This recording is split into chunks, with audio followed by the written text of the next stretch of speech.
Today, my guest is Ivy Moore. She is a social media manager for a consumer brand. She's also been a marketing coordinator for a consumer packaged goods startup.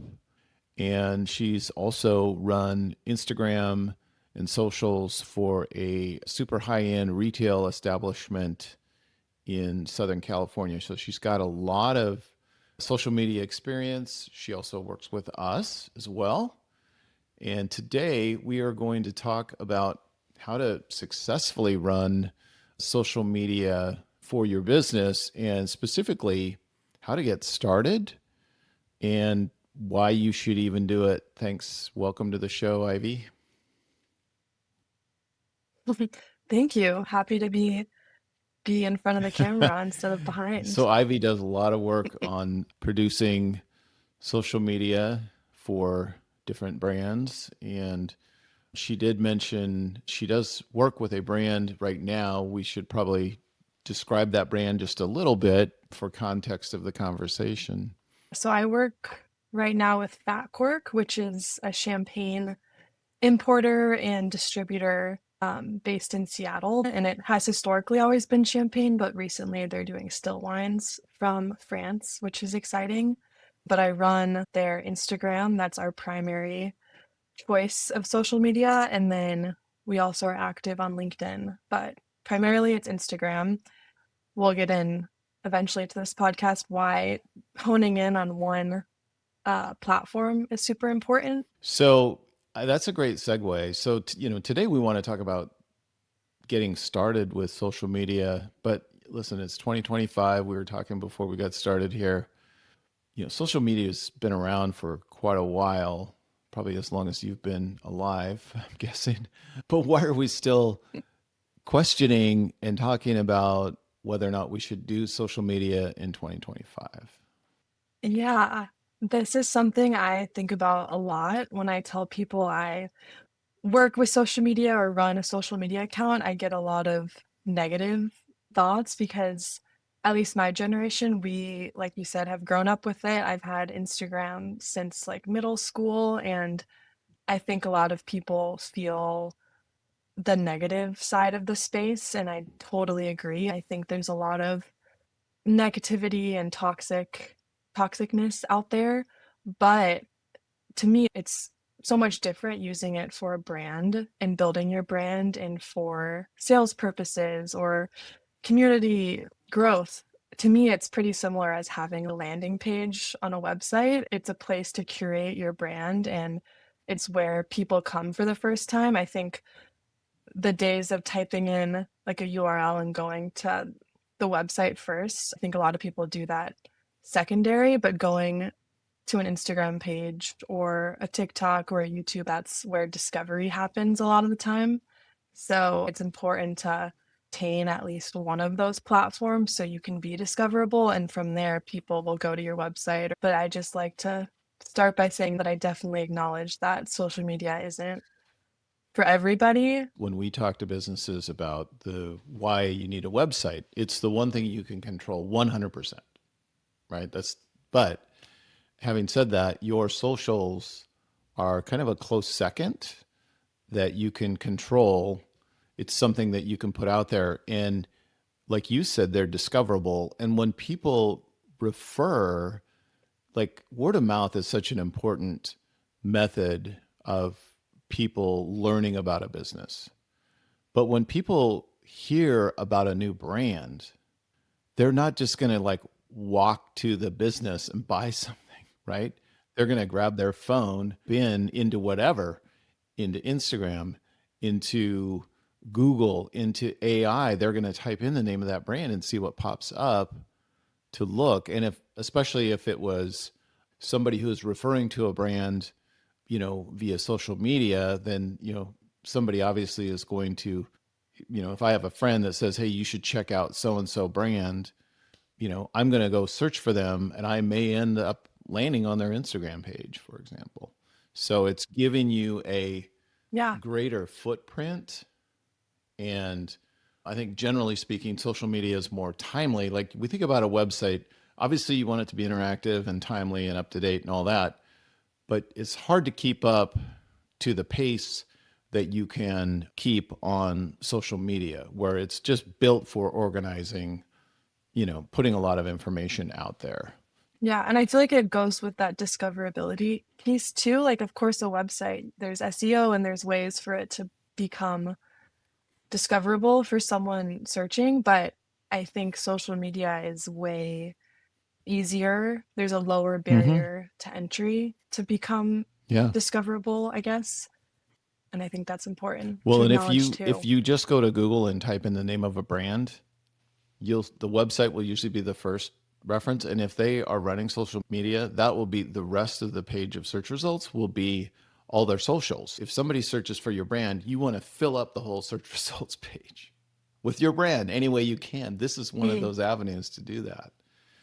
So, and then obviously there's a community aspect with social. I mean, that's sort of the core that's inherent in the name social media. So tell me a little bit about that aspect of it, that community piece.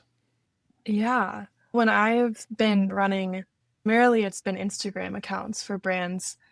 That is a platform that is very community central because you have comments, DMs, shares, reposts. There's just lots of ways for people to interact with your brand on there. And I think curating a space for people to do so, and whether it's calls to action or inviting people to engage with you, it's inviting people in to feel like they're a part of something than just your service or your brand, and you're creating this environment that they want to be a part of. And I think that would later translate to if they're considering buying a sunscreen and you're a sunscreen brand, or they need a service done for their house, if they feel engaged with you and like the kind of feeling they get from your content, I think you would be the first that they would think of. And that kind of, to me, creates a sense of Mm-hmm. community Yeah. around the brand.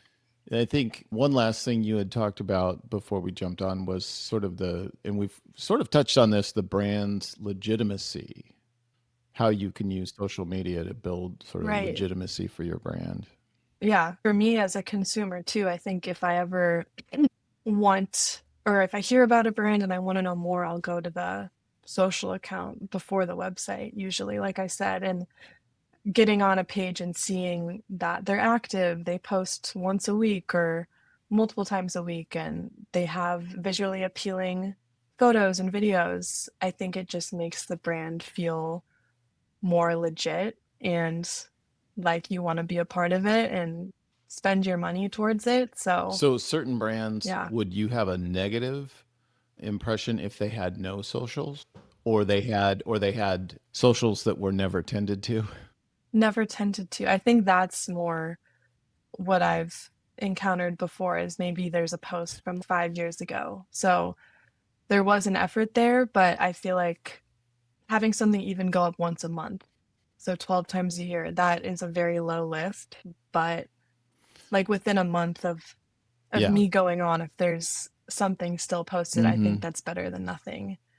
Or as Alan Dibb calls it, random acts of marketing. So, so Mm. some social media, I we've been like guilty of that. I Okay. like that. So so so we're talking It's sort of, hard, in yeah. theory here, but let's talk about reality. Can you give some examples of, some campaigns you've run and how it's, been part of the business, and what you do? This summer was the 15-year anniversary of the whole business, which we do like a quarterly newspaper that goes out to all of our members who subscribe and get champagne shipments quarterly. And it's a beautiful newspaper from our creative team. Love the design. And it was all about the 15-year anniversary. But that is restricted to the group of people that already are customers and already know about the brand. So what I did this summer was create kind of an adjacent campaign visually for Instagram, where for a month I posted photos from when the company first started and stories, and that was a way to also engage with early growers and producers that the company had worked with back in 2010. And that was just a great way to bring new people into the fold. I always think about how I would respond to things as a viewer and as a consumer. And I think seeing the early days of something, seeing behind the scenes content always resonates with me. And I've seen that to be true when I'm pulling analytics of our own fatcork account is the content where it's kind of raw and not super edited and just simple like iPhone photos or digital photos from 2010, those do the best because people want to know who's behind the brand and people are curious, naturally curious about how businesses are Mm-hmm. run. So that was a really fun campaign. And then consistently, I also do something called Grower Spotlight on Instagram where I connect and work with different growers and producers, brands that we import their bottles, and we'll do like a whole kind of highlight on who they are, how they operate, how long they've been working for with champagne and producing. It'll have photos of them and their family and a brand that is super pretty niche. Like we only work with certain producers. I think it's so important to show who's making what you're getting. And it could be the same for a fashion brand, who's making your clothing, which sometimes brands Mm-hmm. obviously don't want to show you what's happening there. But I think, yeah, in terms of Fat Quirk, I've just found people to really resonate. And also, it taps into that community sense. People comment, people have questions, people send us DMs, or people ask about it when they come into the tasting room too. They want to know more about who these people are that are making the champagne. So, just having any sort of content that shows behind the scenes is just really fun Cool. and Cool. helpful. So now that we've kind of talked about the why and a little bit of, your own experience, let's talk about like how to get started. I'm guessing most of the people listening to this podcast, if you have a business, you probably already have a Facebook business profile. You probably, hopefully, already have an Instagram profile. Maybe you have a LinkedIn profile. I'm talking about for your business. I'm not talking about your personal. And by the way, never, never, never take your personal profile and try to turn it into a business profile. That's just, that can be a disaster. So don't do that. So you should always set up a separate profile that's linked to your personal, but it is separate from your personal, and for your business brand, do that. But anyway, let's talk about how to get started. We met ahead of time and came up with some notes on that. And so based on your experience, like where do you think we should get started? What's your Yeah, advice? the first step should be to think about who your customer is and define them in terms of where they might be on social media. What type of accounts do they have? Are they native on Instagram or are they on X or YouTube? And these are also questions you can ask people too. Something that is a little bit more in the weeds that I've done at a past CPG brand is we spent multiple days defining 4 specific profiles of our customer and who we've found them to be. And these are all fake families or fake customers with fake pictures of them, but it helped us tune in to who we were kind of targeting and who we were creating content for. So we went as far as putting down their household income, the grocery stores they shopped at, because we were selling like food brands, what social media platforms they're on. And I think starting there will give you a better sense of what platform to even download and start for your own business. Got it.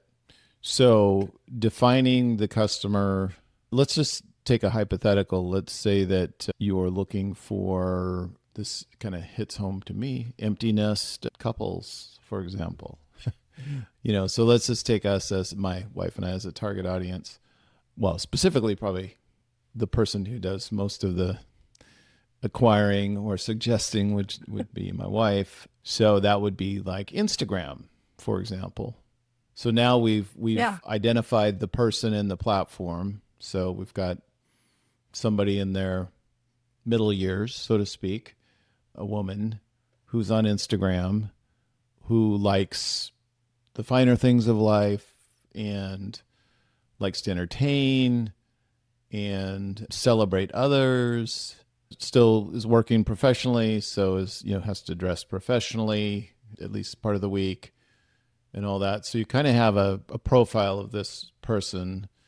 What's the next step? That's good. And of course, a brand will have different types of people, but knowing her, you can guess there'll be other people similar. But what's next is finding the purpose of posting and of creating this account.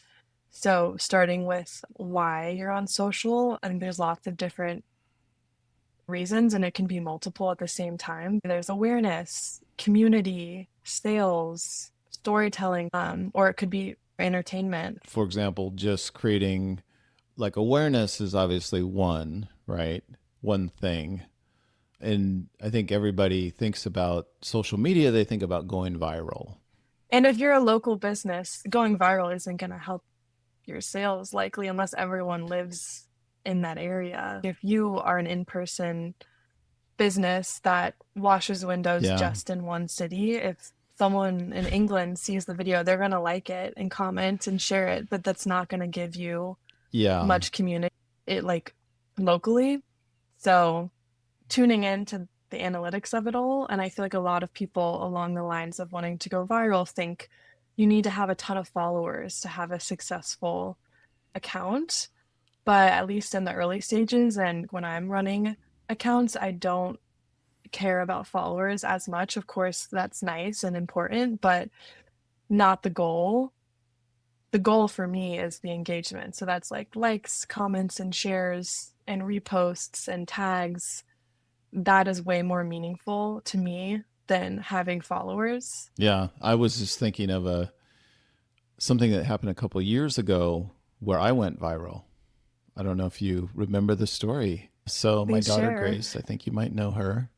She shot a video of me in Italy, and we were in the car leaving the parking lot, and we were at this little town in Tuscany, and we're in this tiny little parking lot, and we're in this BMW, and it's got all these bells and whistles, literally like beeps and all this stuff. So we're leaving the parking lot to go to this farm, and I realize as we're driving down the hill that I'm going the wrong way. I'm going on the one way road. I'm going the wrong way, and there's a car coming up towards me, and he is not slowing down, and I'm like, oh crap. So so I put the car in reverse. I turn around, and I look behind me, and Grace is filming the whole event on her phone. She's like, and I say, do not make a video of this. And then I back up. And then as we're backing up, all the beeping in the it's like beep, beep, beep, beep, beep, beep. Like we're too close to all the other cars, and, all these sensors are going off.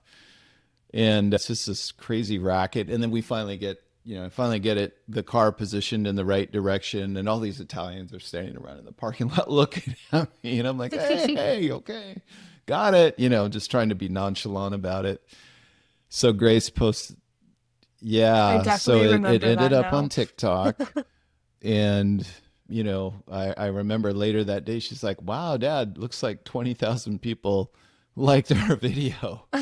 And, and then the next morning, she's like, Dad, 250,000 people liked the video. And then later that day, it was like 1 million people liked it. And I think viewed it. I think we ended up with 4 million views and like 500,000 likes or something. And there was people just like, oh my God, that's my dad. I can't believe it. People just totally, it resonated with them. And I was like, That's crazy. well, Grace, hey, we went viral. I mean, what's in it for me? Like, of course, there was no money that changed hands. It was just kind of a one hit wonder. But you can go viral. It didn't really build my brand. But again, it's not a sustainable model unless you've got a whole team of creatives, or you've just got just some some folks just with an amazing eye. I mean, obviously you can go viral, but trying to link it to your brand and get benefit out of it for your brand, but that's not necessarily what I would recommend as a strategy for using social media. We were Agree. talking about starting with the why, and why you're doing it, and then what's next? Yeah, so next after purpose, yeah, finding the why, I think is deciding how often and which platform and what Okay. content types. So those kind of all go together once you decide if you're going to be on Instagram or YouTube Shorts or Threads or whatever Could you could you medium kind of give us you just a decide really on. quick Reader's Digest version of which platform is best for which audience? Yes, I think standard across the board, Instagram, I have advocated for, and that's what I Mm-hmm. primarily Yeah. do. I've also ran TikToks in the past for consumer brands, and those are really fun too, but that's just a different audience. I'm honestly not as familiar with TikTok anymore just because I think TikTok, Instagram, and YouTube Shorts, all that content just cycles through and it's the same, and you'll see the same thing on the same feed. So I think having Instagram, that could be for any So business. It doesn't short have to form be video, short form video, yeah. But on Instagram, it's also important to right? prioritize the still photos too and have a grid that is an equal mix ish, probably leaning more towards Reels. But Reels doesn't have to be you in front of the camera as like a business Mm-hmm. founder or owner. It could be graphics too. It could be photos that are in a reel format. It could be videos of your staff or a job site or whatever. It doesn't have to So be which you platform is talking. Reels? Reels is Okay. Instagram, And but TikTok, for example, it's is all yep. reels, all videos, no pictures. But I think what a lot of people do is once you get set up and post on Instagram reels, then you can just post the exact same Right. video on other platforms if you wanted or Mm-hmm. And I think eyes. Facebook has a similar. They have like I can't remember what it's called, but I get sucked into it daily. True. Yeah. Yeah, I think all of these platforms are doing the same thing. So I think that goes back to the earlier point of, well, like, where does your customer Right. hang out at? Right. Yeah, it doesn't hurt to post to multiple, but you should really focus on one platform to be your primary. Especially if you don't have a dedicated social media person on your team. I think it's easier just to choose one and get good at it, post like once a week, once a month, whatever you can. I think that's a major problem that a lot of businesses have is they make it somebody's side thing that doesn't really want to do it. And that True. if you don't, I mean, to me that seems it's to a point now in sort of mainstream business, you know, it's a thing now, social media, depending on the size of your business, you should definitely have somebody on your staff who it's not just like, oh, and by the way, you get to do this, right? It needs to be something that's part of a job description. If even that's not what they do 100% of the time, it needs to be respected and not just, okay, you get to go play with social media, right? Because I've seen businesses, I've been doing this for 15 years and I've seen businesses just, do that. And then that person leaves and then it just disappears or there's other priorities. Mm. And the first thing to stop doing is social media. Yeah, no, that's a really good point too. And I think too, if there's no one on your team that wants to take that on, or if it's not something in someone's job description that you have, I think even just having someone do it one day a week or have someone freelance do it, it could be someone in college or someone that's just familiar with social media, because for them it'll take super fast and be So pretty hire an easy. expert. So TikTok, Instagram, Facebook, YouTube Shorts, and then we've also got kind of the other stuff that I really stay away from: X, Threads, Blue Sky, kind of all these sort of text. Well, I mean they do everything now. I mean You can also do video content on X. And it seems to me like some of those platforms, though, really require a massive amount of commitment and dedication. Yeah, and that something else I was going to say too is Substack to me goes in the back of that line too, because that takes a lot of time. But I've been seeing a ton of brands recently where the founder starts a Substack and it's all dedicated to promoting their brand. So that's something to think about too if like longer form content makes sense for your business or product. Like I've thought about that for fatcork because we do longer form like written stories and blogs and that would do well on Substack, but Mm-hmm. that's a newer platform for people to Yeah. get So there's familiar with. Substack where, yeah, it's longer form written content. There's, I guess, to some degree, Reddit also. It's definitely a social platform, although using it to promote a business is could be dangerous on Reddit. I don't know if I would do that. But there are so many platforms to choose from, like we said early in the conversation, pick one, get good at it. Pick one. Don't be overwhelmed by the choices.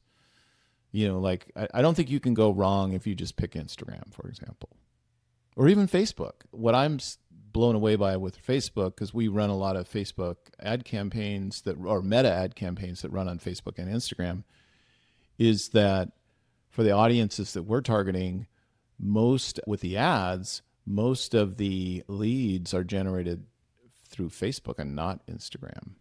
But that's advertising. So that's a whole different, which obviously today we're talking about organic using the platforms, but Facebook is still used by a ton of people. So these are things we came up with that are not needed to get started, but they're interesting and they're helpful for when you're more in the weeds of creating content. But the first one I always think is important is having a content calendar. And that's what I use right now. I plan like a month out what I'm going to post. And of Mm-hmm. course, it can change, but it's just really helpful to not be in there day of thinking what you're going to post. So something like Notion is really helpful and simple, or even something like Google Calendar, very easy. Or there are like subscription systems that you can pay for, like Sprout Social. And that's what I used a past CPG brand where we were running 3 brands at once. So that's helpful to organize it. And you can also post directly from the platform too. We use a tool kind of like that right now, don't we, for posting at Biz Marketing for our clients? Oh yeah, called Okay. One Up. So it's a way to load One content, Up. put a time and date that it's actually going to post, and then it'll post then. So it really, I mean, this is kind of basic blocking and tackling tips here. But if you're just getting started, you can just post natively in the app. But if you want to do something like you're talking about where you've got like, one post a day, there's no way you're going to sit down once a day and post something. It just makes more sense to go in once a week or once a month and load it in. Definitely. Another thing is not getting caught up in the quality of it. I think iPhone videos and pictures are great and resonate more with people than like a studio professional shot. And I think for the brand I work with now, it's important to have both. But if you're just starting, I don't think you need to have a dedicated photo shoot or camera. Just use your iPhone. Another thing that is important to do if you're getting more into this is doing a competitive analysis, which would be going to different businesses that are maybe in your field or similar and seeing what they're doing, what they're posting, how often they're doing it, what type of content. Is it video? Is it picture? And what's the engagement like on all those things? Because that could be helpful to inform what would work for your brand. Ivy, this has been a great conversation. I know we're just scratching the surface on using social media to grow your business and engage with your customers. So what would you recommend folks do next? Like, we've covered a lot of ground here. Where do I get started? Yes, we touched on this before, but asking your customers how they use social media as a business owner, that's a very easy thing to do if you're already in communication, and ask if there's businesses they follow that they think do a good job and that they like following and that they engage with. This will just give you more insight and intel when you're doing it yourself and executing it. Start investigating the platform before creating anything. Just poke around and find different businesses that are like yours. This kind of goes with the competitive analysis piece, but not as intense. You don't have to make a whole document about it, but just for your own sake and own curiosity, just see what's out there. Yeah, like let's say you're a dentist and you're interested, go find dentists. They don't, I mean, see what's going on in your local market, but also look around in other areas. You know, you could say, look, you know, so go search for, like, we're in the Seattle area, go look for dentists in Chicago and see what they're doing, you know, for their social. So there's no, it's not necessarily a direct competitive comparison. Yeah, that's a good distinction. Obviously, the most important thing to do is to follow us on Instagram and Facebook. If you are looking for our Instagram, we are at Go Biz Marketing, and that's just all spelled out, Go Biz Marketing. And Facebook, the same thing. Just look for at Go Biz Marketing, and you can follow us and kind of see what we're up to. And we're not perfect. Don't judge us too much, but you know, do as we say, not as we do. And if you have any questions, you can leave it in the comments on this, on the YouTube comments, or you can DM us on our socials and we will get back to you with some answers. So, Ivy, thanks very much for joining me today. And this has been great. Thank you for having me. Fun chat.